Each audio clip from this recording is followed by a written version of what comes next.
এবার খুব বৃষ্টি হচ্ছে, চারিদিকে তো জল জমে একেবারে একাকার। মহারাজ, বৃষ্টিটা খুব জরুরি ছিল।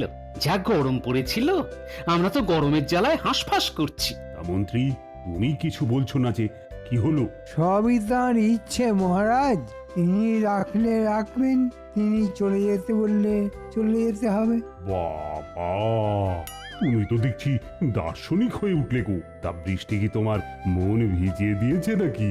সবই তিনি করছেন, আমি কে? এইবার পেয়েছি, একটা মক্ষম ওষুধ দেব। মন্ত্রী মশাই, আপনি বাড়ি ফিরে দেখলেন আপনার বাড়িতে আগুন লেগে গেছে, তখনই কি আপনি এরকম উদাস মুখে বলবেন সবই তার ইচ্ছে? তোমার মুখে কি একটু ভালো কথা নেই? হ্যাঁ, যেমন বিটকেল দেখতে তেমন বিটকেল মুখের ভাষা। সবই তার ইচ্ছে। তিনি আমাকে যেমন করেছেন তেমনই তো হব। যেমন তিনি আপনাকে হাঁটুর নিচে বুদ্ধি দিয়েছেন, কিন্তু কুবুদ্ধিগুলো সব মাথায় থরে থরে সাজিয়ে দিয়েছেন। গোপাল, ভালো হচ্ছে না কিন্তু। আমার বুদ্ধি নেই? তুমি কি বলতে চাইছো? না, বুদ্ধি শুদ্ধি আপনার একদম নেই। মগজ শুধু কুবুদ্ধিতে ঠাসা। সবই তার ইচ্ছে। মহারাজ, আপনি গোপালকে ভীষণ তোল্লাই দিচ্ছেন। গোপাল আমাকে বুদ্ধিহীন বলল। মহারাজ, মন্ত্রী মশাইয়ের কথা মতো সবই তো তার ইচ্ছে। তিনিই আমাকে দিয়ে বলাচ্ছেন, তাই আমি বলছি সবই তো তার ইচ্ছে। মহারাজ, আমি কিন্তু বুদ্ধি একদম নেই বলিনি। কুবুদ্ধিটা 16 আনার জায়গায় 18 আনা আছে মহারাজ। খালি আমাকে কিভাবে জব্দ করা যায়, আমার কিভাবে ক্ষতি করা যায়, সেটাই ভাবেন রাত্রি দিন। ওই সবই তিনিই করান, তার ইচ্ছেতেই সব ঘটে। উনি তো নিমিত্ত মাত্র মহারাজ। কি টিকুটাকে কিছুতেই জব্দ করতে পারছি না। মন্ত্রী মশাই চুপ করে যেটা ভাবছেন সেটা আন্দাজ করতে পারি। তাই নাকি? এই বিদ্যাটা আবার কবে শিখলে গোপাল? সবই তার ইচ্ছে মন্ত্রী মশাই। এটা আপনার ভাবনার উত্তর। মানে? আপনি মনে মনে যেটা ভাবছিলেন সেটা হলো, এই গোপালটাকে আমি কিছুতেই জব্দ করতে পারি না। কি তাই তো? সবই তার ইচ্ছে।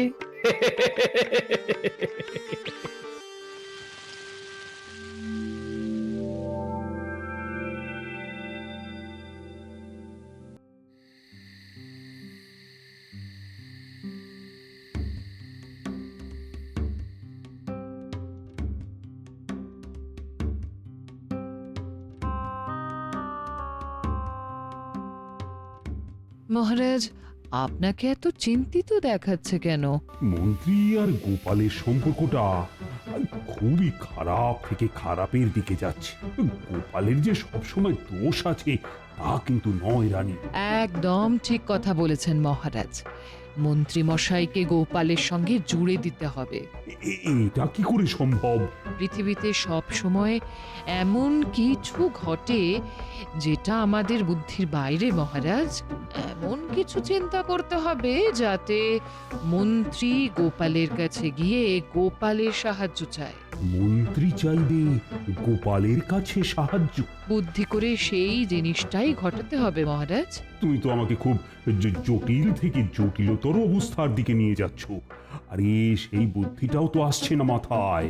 আপনার মুখে শুনেছি মহারাজ, মন্ত্রীমশাই এখন প্রতিদিনই বলছেন সবই তাঁর ইচ্ছে। হ্যাঁ হ্যাঁ, এই নিয়ে বিস্তর লজ্জাজনক পরিস্থিতিও হয়েছে। হিন্দু মন্ত্রী তাও বলে চলেছে সবই তাঁর ইচ্ছে।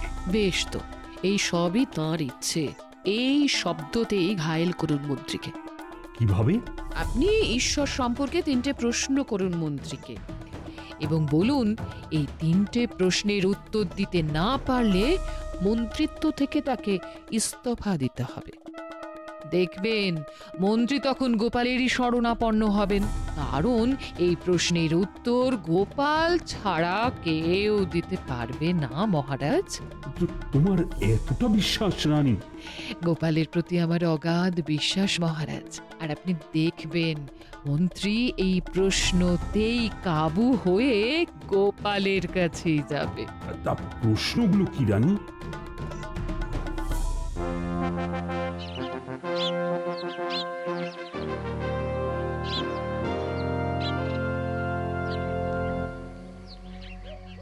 মন্ত্রী, আমাকে এই 3টি প্রশ্নের উত্তর দিয়ে সন্তুষ্ট করতে হবে, নতুবা তোমার মন্ত্রিত্ব পদ থেকে ইস্তফা দিতে হবে।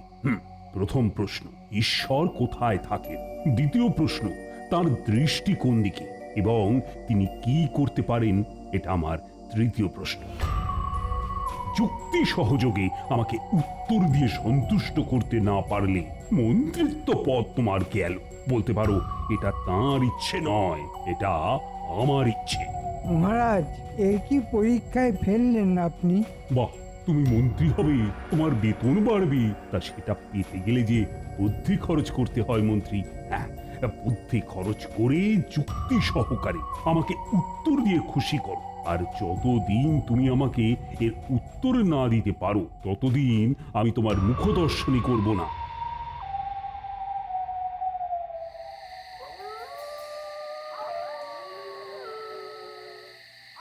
কি মন্ত্রীমশাই, আপনি এখানে এইভাবে কেন? আর কেন, শুনলেন তো? প্রশ্নের উত্তরগুলো দিয়ে দিন তো, আমি মহারাজকে গিয়ে বলে আসি। হ্যাঁ, আপনার প্রশ্নগুলো যেন কি ছিল? ঈশ্বর কোথায় থাকেন, তার দৃষ্টি কোন দিকে, আর তিনি কি করতে পারেন? বুঝলেন মন্ত্রীমশাই, এই প্রশ্নগুলো খুব সাধারণ প্রশ্ন নয়। এই প্রশ্নগুলোর উত্তর আমার জানা নেই। সে কি, আমি তো আপনার ভরসাতেই ছিলাম। প্রশ্নগুলো সোজা, উত্তর আমার জানা। হ্যাঁ, তাহলে বলে ফেলো। প্রথম প্রশ্ন, ঈশ্বর কোথায় থাকেন, তাই তো? উত্তর খুব সহজ, মন্দিরে থাকেন। পণ্ডিত মশাই, তুমি পুজো করো আর তুমি জানো না? হ্যাঁ, প্রমাণ? ঈশ্বর যে মন্দিরে আছে তার প্রমাণ কোথায়? এ বাবা, এটা আবার একটা কথার কথা হলো? আরে বাবা, মূর্তিটাই তো ঈশ্বর। আর দ্বিতীয় প্রশ্ন কি, তার দৃষ্টি কোন দিকে? যে মন্দিরে তিনি দাঁড়িয়ে আছেন তার সামনের দিকে দৃষ্টি, পূর্ব মুখে মন্দির হলে পশ্চিমে তার দৃষ্টি। আর শেষ প্রশ্ন, তিনি কি করতে পারেন? এই যে তিনি মানুষ সৃষ্টি করেছেন। হ্যাঁ, তার মানে তিনি মানুষ সৃষ্টি করতে পারেন। এইগুলোর আবার প্রমাণ লাগে নাকি?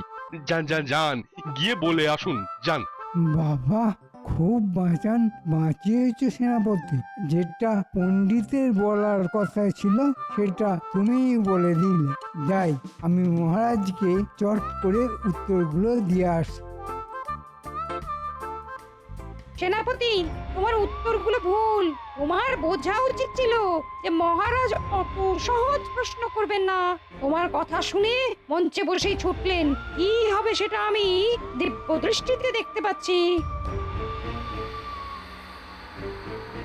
বলো কি মন্ত্রী, হ্যাঁ, তুমি এর মধ্যে সমস্ত প্রশ্নের উত্তর পেয়ে গেলে? পথে হাঁটতে হাঁটতে আপনার প্রশ্নের উত্তরগুলো আমার মাথায় চলে এলো। এক এক করে বলি। বলো বলো শুনি। রানী, তুমিও শোনো। আপনার প্রথম প্রশ্ন ছিল ঈশ্বর কোথায় থাকেন। উত্তর হলো মন্দিরে। এর প্রমাণ হলো মন্দিরে গেলেই দেখতে পাবেন ঈশ্বরের মূর্তি। তাই নাকি? এবার দ্বিতীয় প্রশ্নের উত্তর। দ্বিতীয় প্রশ্ন ছিল তার দৃষ্টি কোন দিকে। উত্তর খুব সোজা, মূর্তি যেদিকে দাঁড়িয়ে আছেন তার সামনের দিকেই দৃষ্টি। আর শেষ হলো, রানীমা হাসছেন, তার মানে আমার প্রশ্নের উত্তরগুলো ঠিকই হচ্ছে। আর শেষ প্রশ্ন ছিল মহারাজ, তিনি কি করতে পারেন। উত্তর আপনাদের সামনে। আমি মানুষ, আপনি মানুষ, রানীমা মানুষ। তিনি মানুষ সৃষ্টি করেন। আই, তুমি কি আমার সঙ্গে ছেলে খেলা করতে এসেছো মন্ত্রী? আমি এই উত্তর শুনবো না বলে তোমাকে প্রশ্ন করেছিলাম। শেষবারের মতো বলে দিচ্ছি, সঠিক উত্তর আমাকে 4 দিনের মধ্যে দেবে। তোমাকে আর একটা সুযোগ দিলাম। যাও যাও, এখন ঘরে গিয়ে ভালো করে চিন্তা করে উত্তরগুলো কি হবে সেটা ভাবো। হ্যাঁ, উত্তরগুলো যতটা সহজ ভাবছো ততটা সহজ কিন্তু নয়। যাও যাও যাও, ঘরে যাও।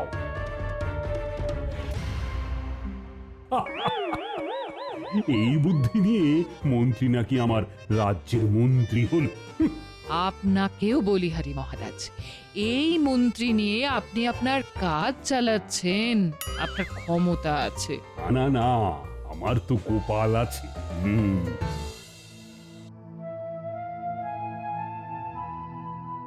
কি গো এরকম ভাবে চুপ করে বসে আছো কি ভাবছো? মহারাজ, আমার মন্ত্রিত্বের পরীক্ষা নিচ্ছে গিন্নি। আমাকে 3টে প্রশ্ন দিয়েছে, তার উত্তর 4 দিনের মধ্যে দিতে হবে। কি বলো কি মহারাজ মন্ত্রী মশাইয়ের পরীক্ষা নিচ্ছেন? এতদিনে একটা কাজের কাজ করছেন গো, বলি পরীক্ষাতে একেবারে অকৃতকার্য হবেন সেটা আগে থেকেই বলে দিলাম। হ্যাঁ, প্রশ্নগুলো তো শুনলে তুমি, উত্তরগুলো সব জানা আমার, কিন্তু একটা কথা আমাকে খুব খোঁচা দিচ্ছে। কোন কথা গো? মহারাজ হঠাৎ করে এই প্রশ্নগুলো কেন করলেন?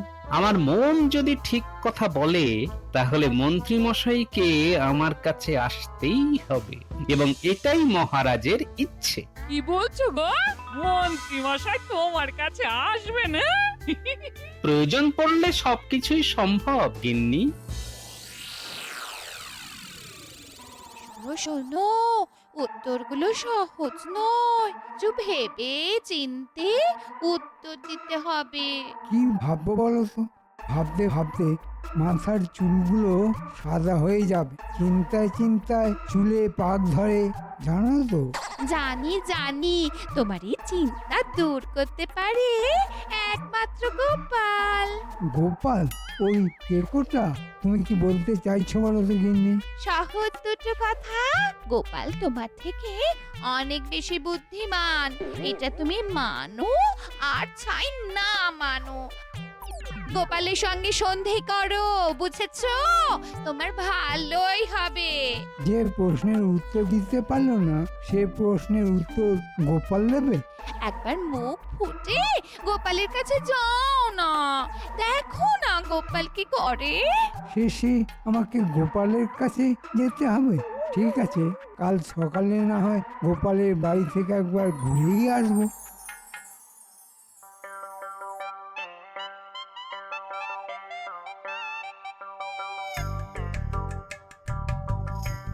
গোপাল, গোপাল, গোপাল বাড়ি আছো?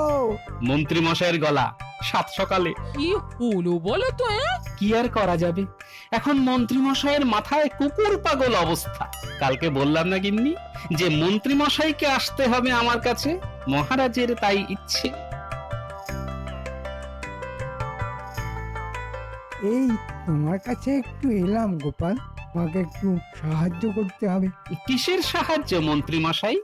আপনার সঙ্গে আমার তুলনা চলে না তো। বলুন কিসের সাহায্য আপনাকে করতে হবে? গোপাল, যা বলেছি সেগুলো মনে রাখতে নেই, মানুষ তো বদলায়, তাই না? হ্যাঁ বদলায় তো, কেমন অবস্থায় পড়লে মানুষ বদলায় বই কি। আজ থেকে ঠিক করেছি তোমার কথায় আর রাগ করবো না। তা বলুন আমি আপনাকে কি সাহায্য করব? গিন্নি তুমি যাও, দাঁড়িয়ে থেকো না, সকালবেলা মন্ত্রী মশাই এসেছেন, অন্তত একটু মুড়ি বাতাসা দিয়ে ওনাকে অভ্যর্থনা জানাও। হ্যাঁ হ্যাঁ, এই আমি যাচ্ছি গো।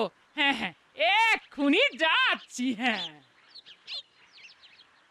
এবার বলুন মন্ত্রী মশাই, আপনার জন্য কি উপকার করতে পারি? এই প্রশ্নগুলোর উত্তর দিয়ে আমাকে রক্ষা করো গোপাল। আমি কি আর পারবো? আমার গিন্নি বলেছে পারলে গোপালই পারবে। প্রথম প্রশ্ন, ঈশ্বর কোথায় থাকেন? ঠিক আছে, কাল আপনি রাজসভায় যাবেন না, আপনার উত্তর আমি গিয়ে দিয়ে দেবো। তুমি আমাকে বাঁচালে গোপাল।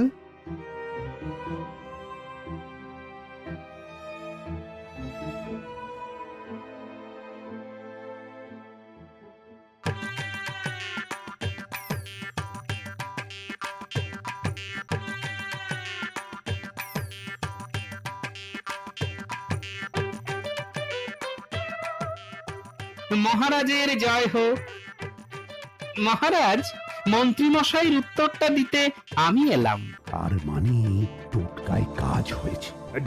ঠিক আছে ঠিক আছে, তুমি বলো তো, বলো। উত্তরটা খুব সোজা, তাই মন্ত্রীর বদলে আমি দিতে এলাম। মহারাজ, এই প্রশ্নের উত্তর শুনতে হলে যে উত্তর দেবে সে হলো গুরু, তাই সে উচ্চাসনে বসে প্রশ্নের উত্তর দেবে আর মহারাজকে বাধ্য ছাত্রের মতো নিচে বসে উত্তর শুনতে হবে।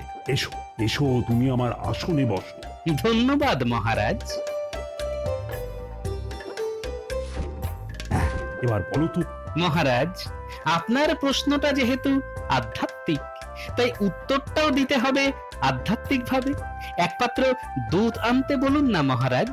প্রহরী, এক পাত্র দুধ নিয়ে এসো। গোপাল ঠিক জায়গাটা ধরেছে, গোপালের সাহস আছে। এই নিন মহারাজ, দুধ ভর্তি পাত্র। মহারাজ, মাখনের উৎপত্তি কোথা থেকে? দুধ থেকে? মহারাজ, আপনি এই দুধ থেকে মাখন বার করে দেখান। সে কি গোপাল, মাখন বার করা কি সহজ কাজ? দুধ মন্থন করে তো মাখন বার করতে হয়। নির্জনে বসে একাগ্র চিত্তে মন্থন করতে হয়। একদম সঠিক কথা বলেছেন মহারাজ। যেরকম ভাবে মন্থন করে মাখন বার করতে হয়, ঠিক সেই রকম ভাবে একাগ্র চিত্তে ঈশ্বরকে স্মরণ মনন করলে ঈশ্বর আপনা আপনি আসেন। ঈশ্বর মন্দিরে থাকেন না, মানুষের মনেই তিনি থাকেন। আপনার প্রথম প্রশ্নের উত্তর পেয়ে গেলেন মহারাজ। পেয়ে গেলাম গোপাল। ধন্য ধন্য তুমি। না মহারাজ, ধন্য আমি না, ধন্য মন্ত্রী মশাই। এ আমি জানি এটা কার বুদ্ধি গোপাল। আমি চাই মন্ত্রী তোমার সাথে মিলে যাক। এবার দ্বিতীয় প্রশ্নের উত্তর, মানে ঈশ্বরের দৃষ্টি কোন দিকে? এই প্রশ্নের উত্তর দেবার আগে ঘরের দরজা জানলা সব বন্ধ করে দিতে হবে। ঘর অন্ধকার না হলে এই প্রশ্নের উত্তর তো দিতে পারবো না মহারাজ। প্রহরী, ঘরের দরজা জানলা সব বন্ধ করে দাও।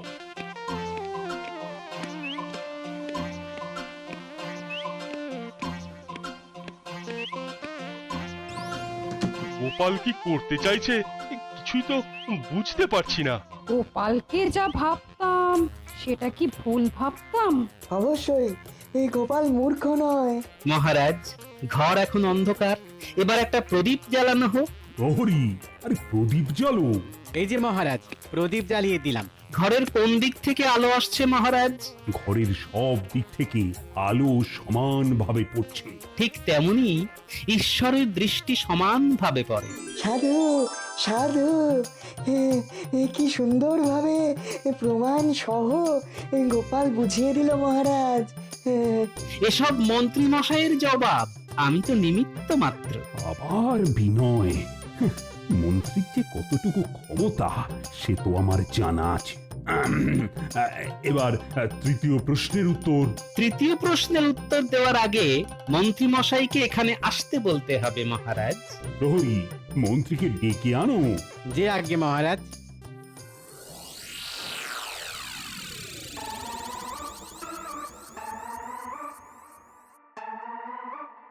কি গো, তুমি এত ছটফট করছো কেন?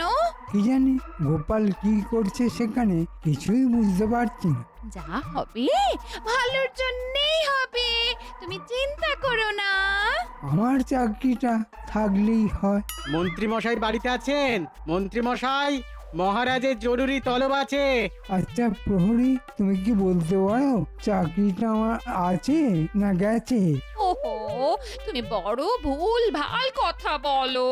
আগে দেখোই না মহারাজ কেন ডাকছেন। ঠিক আছে, যাচ্ছি। কি খবর নিয়ে আসবো জানি না। চলো প্রহরী। কি জানি এই আমার শেষ রাজসভায় যাওয়া কিনা। এমনি ঠাকুরের নাম করো। জয় ঠাকুর, জয় ঠাকুর, জয় জয় ঠাকুর, জয় জয় ঠাকুর।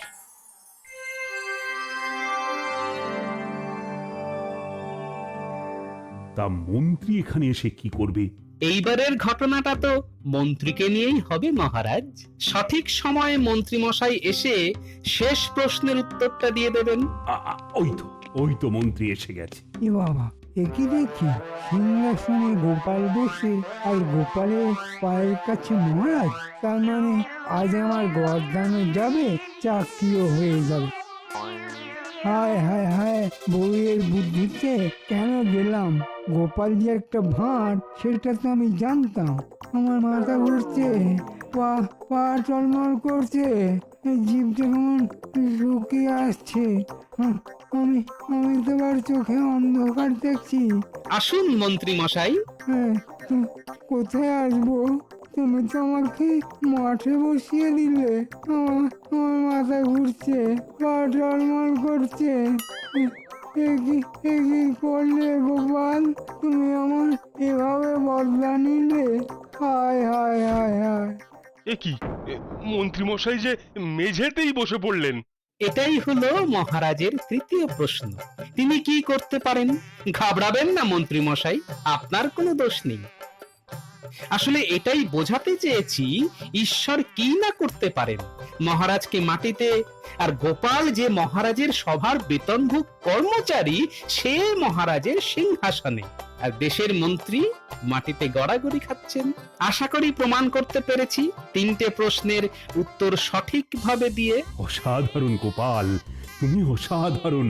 তোমার জন্যই মন্ত্রীর চাকরিটা বাঁচল। মন্ত্রী, এবার থেকে গোপালের সঙ্গে সদ্ভাব রেখে চলবে, এটাই আমার এবং রানীমার ইচ্ছে। আজ আমি গোপালের জয়ধ্বনি দেব।